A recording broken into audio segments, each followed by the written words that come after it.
मित्रांनो, आज मी तुम्हाला श्रीरामाच्या धाकट्या भावाची म्हणजे लक्ष्मणाची गोष्ट सांगणार आहे. आजही आदर्श भाऊ म्हटला की लक्ष्मणाचंच नाव डोळ्यापुढे येतं.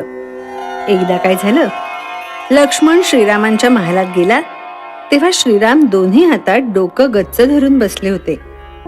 लक्ष्मणाची चाहूल लागताच श्रीरामाने त्याच्याकडे जखमी पक्षाच्या आर्त नजरेने पाहिलं. त्यांच्या तोंडातून शब्द फुटत नव्हते. अत्यंत कष्टाने, लक्ष्मणा, अरे ह्या प्रजेचं काहीच समजत नाही मला. यांचं कशानं समाधान होतं हेच कळेनासं झालंय. लंकेमध्ये सीतेने अग्निदिव्य केलं होतं तेव्हा प्रत्यक्ष अग्निदेवानी तिच्या शुद्धतेची आणि पवित्रतेची साक्ष सगळ्या वानरांसमोर आणि राक्षस सेनेसमोर दिली होती की नाही.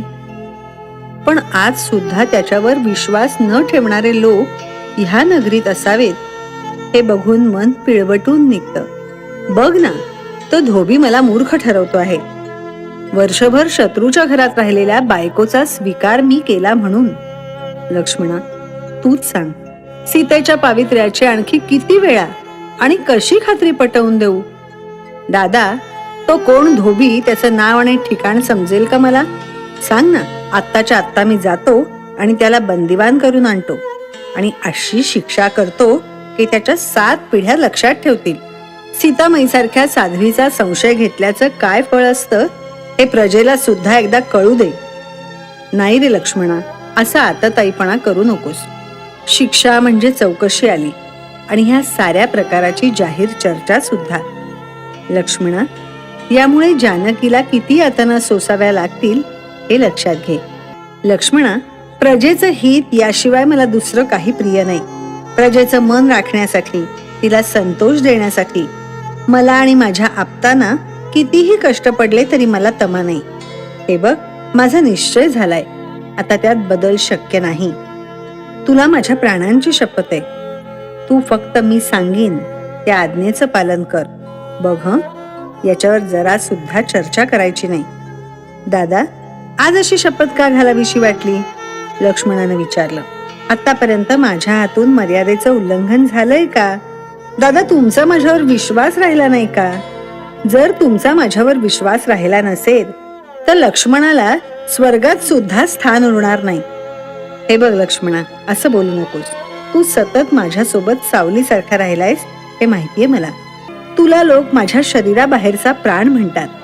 हे बघ लक्ष्मणा, जे काम मी तुला आता सांगणार आहे ते इतकं दुःखदायक आहे की ते पचवणं आणि त्यातून होणारा जनक्षोभ सहन करणं फक्त तुलाच शक्य आहे. पण सौमित्रा, मी इतका क्षीण झालोय, हा निर्णय घेताना मला एवढा त्रास झालाय की तुझ्या कोणत्याही प्रश्नाचं समाधान करणं दूरच, पण उत्तर देणं सुद्धा मला शक्य नाही. दादा, म्हणजे जानकीला? हो, राम म्हणाले.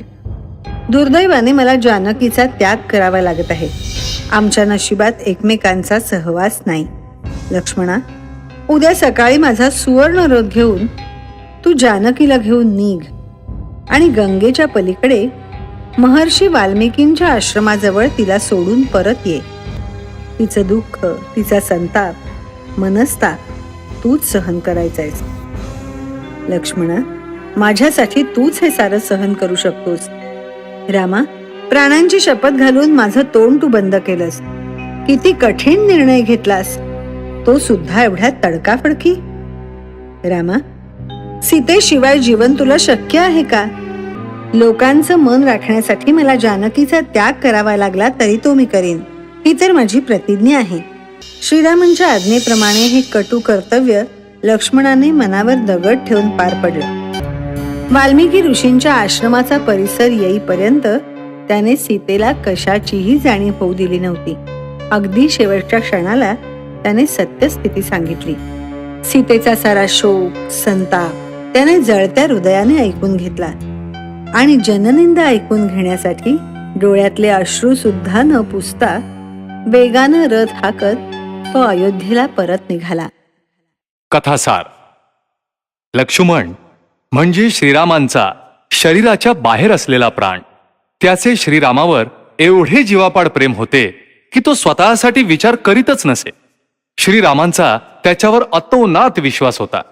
म्हणूनच जे काम ते स्वतः सुद्धा करू शकत नव्हते ते सीता त्यागाचं काम त्यांनी त्याच्यावर सोपवलं. हा निर्णय घेताना श्रीरामांना किती मानसिक त्रास सहन करावा लागला असेल ते केवळ लक्ष्मणच जाणू शकत होता. कर्तव्यनिष्ठेमध्ये तो श्रीरामांइतकाच कठोर होता. आज हजारो वर्षे लोटली, पण आदर्श भाऊ कसा असावा यासाठी लक्ष्मणाचंच नाव घेतात. हे भावाभावांचं प्रेम एकतर्फी नव्हतं. दोघंही एकमेकांवर तितकंच प्रेम करीत. आपणही आपल्या भावांवर, बहिणीवर असं स्वार्थरहित प्रेम करू शकतो का?